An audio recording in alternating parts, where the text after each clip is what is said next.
On a podcast last fall, the CEO of OpenAI committed his company to $1.4 trillion in data center spending over the next 8 years. He said it to a venture capitalist. That is more money than the entire US federal government spent on Medicare last year. More than the gross domestic product of Indonesia, the world's fourth most populous country. More than NASA's total budget for the next 45 years combined. OpenAI's revenue that same year was about $13 billion. So the math is simple. For every $1 of revenue, the company has promised $108 of future spending. And almost no one is asking the obvious question, how does that math actually work? His name is Sam Altman, and this $1 trillion IOU is the bill nobody added up. Let's add it up. 5 contracts, all public, all signed in the last 12 months. 5 promises by OpenAI to pay its biggest vendors. In finance, we call those IOUs. Contract 1, Oracle, $300 billion, 5 years, announced September 10th, 2025. The largest single cloud computing contract ever signed. The math from that earnings call, the OpenAI deal by itself was about 94% of the new business Oracle reported that quarter. 94% from one customer. Contract 2, Microsoft, $250 billion in additional Azure compute, signed October 28, 2025, as part of OpenAI's conversion to a for-profit company. As part of that same deal, OpenAI also gave up a clause that had locked it into Microsoft's cloud since 2019. That's what unlocked the Oracle contract. And the next one, Contract 3, Amazon Web Services, $38 billion, 7 years, announced November 3rd, 2025. The first time OpenAI ever signed a cloud contract with a hyperscaler that wasn't Microsoft. Contract 4, NVIDIA, up to $100 billion in equity investment in exchange for 10 gigawatts of next-generation chip systems. Announced September 22nd, 2025. Jensen Huang on stage that day said, and I quote, "They invited us to invest up to $100 billion. And of course, we were very happy and honored that they invited us." Contract 5, AMD, $90 billion in chips, plus warrants, financial instruments that, if AMD's stock hits certain levels, hand OpenAI roughly 10% of AMD itself. Announced October 6th, 2025. AMD's stock jumped 23% that day. That's 5 contracts, about $800 billion in known commitments. Now, add in Broadcom. 10 gigawatts of custom AI chips, no public dollar figure, but trade press estimates put it around $350 billion. Add CoreWeave, $22 billion. Add Crusoe, the company building OpenAI's flagship Texas campus, $11.6 billion in financing. Add the rest. Run the numbers through and you land roughly where Sam Altman did. About $1.4 trillion in compute commitments against $13 billion in revenue. Same math. $108 promised for every dollar earned. Now, here is the part the headlines glossed over. 3 months after Sam Altman quoted the $1.4 trillion number on that podcast, OpenAI's own chief financial officer told the company's investors a different number. $600 billion by 2030. Not $1.4 trillion, $600 billion. The number is in a CNBC report dated February 20th, 2026. The CFO is named Sarah Friar. $600 billion over 5 years is still an extraordinary number, about $120 billion every year. But it is also less than half of the founder's headline number. From one quarter to the next, from one room to the next. Now, fairness to Friar. Some of those vendor contracts run longer than 5 years. Some run 8, some run 10. So $600 billion by 2030 and $1.4 trillion by 2033 are not arithmetically inconsistent. The CFO was giving investors a near-term floor. The CEO was giving the public a far-term ceiling. And fairness to Altman too. In the same investor disclosure, OpenAI told its own backers something else. The company's projection for its 2030 revenue, $280 billion, up from $13 billion last year. If they hit that, 20 times the size in 5 years, the math basically works. Compute spend tracks revenue, give or take. If they miss it by half, it doesn't. So the bull case is real. The bear case is also real. And the gap between the founder's ceiling and the CFO's floor, $800 billion over a few years, is the gap between what gets sold on a podcast and what gets bought in an investor room. That is not a press release. That is the company telling its own investors a different story than it is telling its CEO's podcast hosts. The CFO wasn't the only one walking numbers back. Remember Jensen, NVIDIA, up to $100 billion, September 22nd.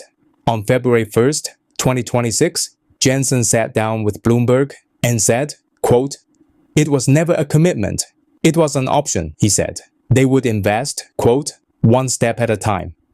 A month later, on March 4th, talking to TechCrunch, Jensen used a different phrase.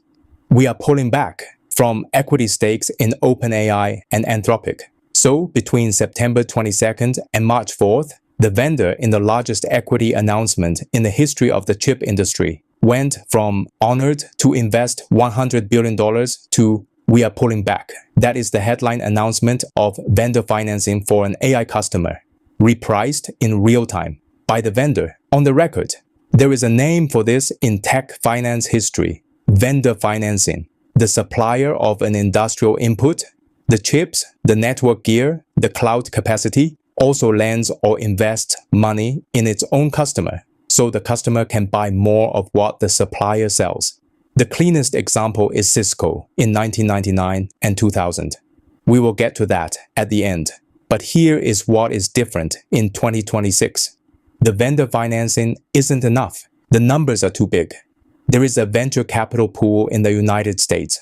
There is a public equity market in the United States.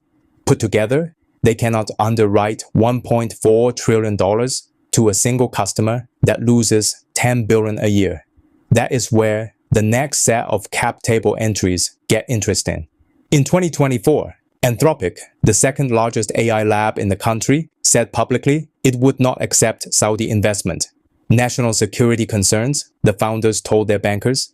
In July of 2025, Anthropic's CEO Dario Amodei wrote in an internal memo, later leaked, that the company would, in fact, take Gulf money. He acknowledged it would, quote, "likely enrich dictators." And in February 2026, Anthropic raised $30 billion at a valuation of $380 billion, co-led by an Abu Dhabi sovereign wealth fund called MGX. That same Abu Dhabi fund, MGX, also holds equity in Elon Musk's AI lab and in OpenAI itself. One Gulf fund, 3 frontier US AI labs. Pre-World War I, foreign investors, mostly British, owned a quarter of America's railroad capital. The bridge gets built. The cap table changes who owns it. Now, watch the loop. OpenAI signs a contract to buy $300 billion of compute from Oracle. Oracle's stock jumps. Oracle uses some of that new market value to issue debt, which it uses to buy chips from NVIDIA to build the data centers OpenAI just promised to fill. OpenAI signs a contract to buy $90 billion of chips from AMD. As part of the deal, AMD hands OpenAI warrants worth roughly 10% of AMD itself. OpenAI signs a deal to buy $250 billion of cloud capacity from Microsoft. Microsoft already owns 27% of OpenAI's for-profit entity, a stake worth, depending on which valuation you accept, somewhere between $135 billion and $230 billion. OpenAI takes up to $100 billion in cash from NVIDIA in exchange for OpenAI equity, then turns around and spends that cash on NVIDIA chips. These are not 5 independent transactions. They are nodes on a circle. Money rotates around the circle and creates revenue everywhere it touches.